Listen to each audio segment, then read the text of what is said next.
All right, sitting here in Phoenix on a bustling Friday before the Super Bowl. Was having a good week up until yesterday. Got here yesterday morning, delivered a load for the Super Bowl at a very ritzy hotel. Side note, lots of rich guys of all nationalities. Lots of private limos at the hotel, and lots of young supermodel looking women that I suspect were there to make money, if you catch my drift. But anyway, so up until yesterday morning, everything was going good. Got here to Phoenix, there wasn't anything leaving out that I wanted to take. I missed out on a couple of decent loads that would have taken me back to the house. So toward the middle of the day, I just came to the decision it's either going to be a decent load going anywhere except California, or I was just going to stay in Phoenix for the entire weekend, enjoy the Super Bowl festivities. Well, I ended up booking a load going over to Vegas, which I was supposed to pick up just a couple of hours ago, and it wasn't there. It got canceled. Apparently somebody took it yesterday. So I'm waiting on a truck order not used on that. And, plans change so quick. I got that load. It's going to Vegas, and I thought, hey, perfect place to be on Super Bowl weekend. Go to Vegas, get a room, and just spend a couple of days relaxing. But plans changed quick. So then my plans changed again. I said, well, I'll just stay here in Phoenix. I'll just wait for couple of partials and pick them up, go back to Texas. And lo and behold, I get a decent paying load, very light load going to Reno. So I'm waiting on the rate con on that one, and it doesn't pick up until 11. So hopefully, fingers crossed, I can get a partial to go up with it. But, going back to not wanting to go into California, it's so frustrating, and it has a lot to do with politics, bureaucracy, and just all that kind of crap. But I do not have IRP plates on my truck. Most states, if you don't have IRP plates, have some kind of rule on the book. They want you to buy a permit when you pass through their state. But also, most states don't care about it. Don't even ask you about it. Don't think about it. It's not that big of a deal. Except when you come through New Mexico, Arizona, California, and occasionally Nevada. Like I said, politics and bureaucracy. So last week, I got a level 1 inspection, which is top to bottom, everything they can do, which there's not a whole lot to do on this truck, so it's not a big deal. They basically check your tires and check your lights. That's really all there is to do on these trucks. So got the level 1 inspection, got 100 on it again, this is about my 5th or 6th inspection. They put the stickers on my truck. If you don't know about that, there's a different color sticker for every quarter of the year. So when they put the stickers on my truck and my trailer, it indicates to every other weigh station throughout the 48 states that, hey, this guy just got a 100 on his inspection. You don't need to bother him anymore. That goes for every place except for California, I guess. So this week I pull into the weigh station at California. I'm 10 feet from the guy. He's sitting there looking at my truck, and he comes over the loudspeaker. Pull into the parking spot and bring in your paperwork, which I'm used to.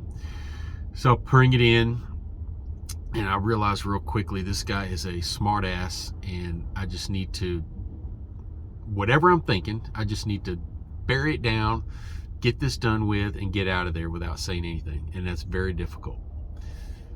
And he just starts off with he's going through everything. Do you have hotel receipts? Nope, sure don't.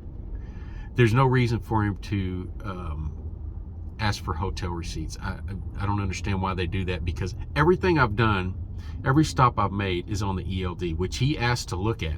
But he pulled this thing on me where he's looking at my ELD, and he says, I'm going to need your truck and your trailer tag number.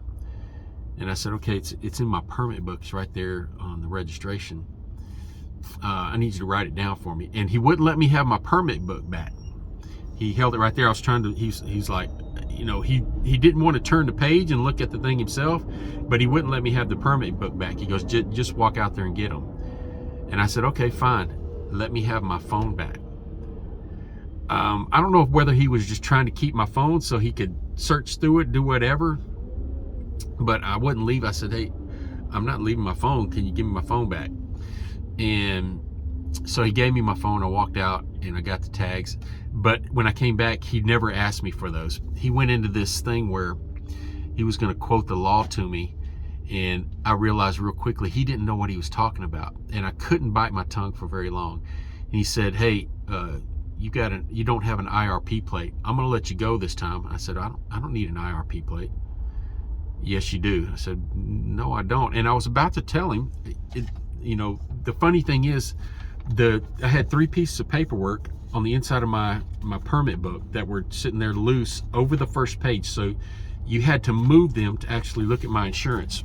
One of them was the inspection I had last week. And 2 of the other pages were permits that I'd bought. And for me, it's much cheaper to buy these permits than to buy an IRP plate. They're only like New Mexico's only like $10 occasionally when I pass through there. Sometimes they don't ask for it, and if they do, I could just buy it at the way station. So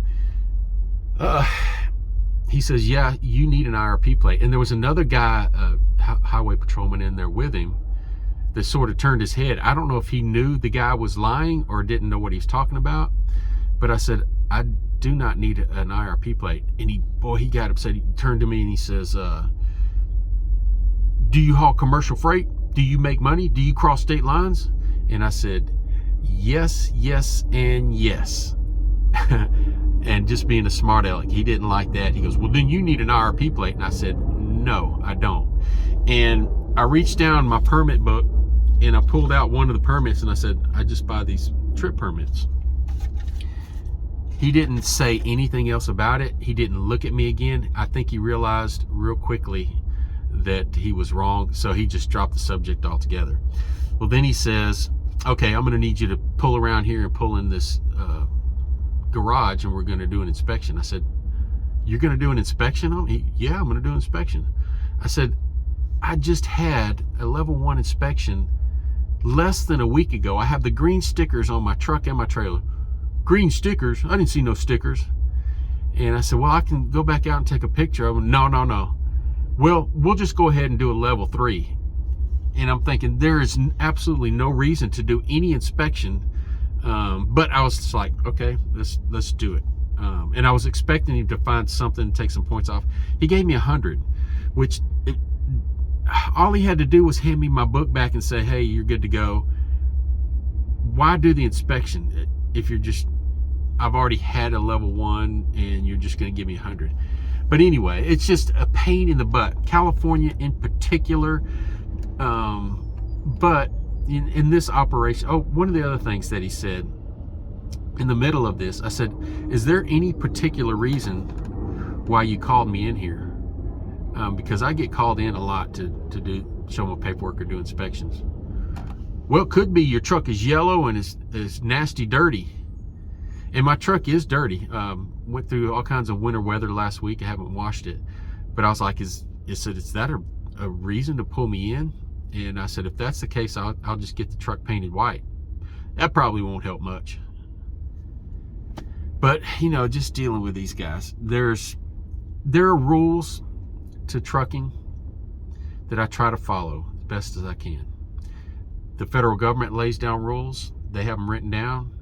But each state has their own set of rules. And it's all about, people putting their hand in your pocket and wanting money. So, but anyway, thought I was done here on a Friday. I was just going to run over to Laughlin, take a few days off, relax. And as I'm contemplating when to leave and when to give up on searching the load board, looked on the load board, there was a load going to Reno. So I'm going to jump on that one, hopefully get my rate con here in a minute. But I'll do the numbers this weekend when I get up there.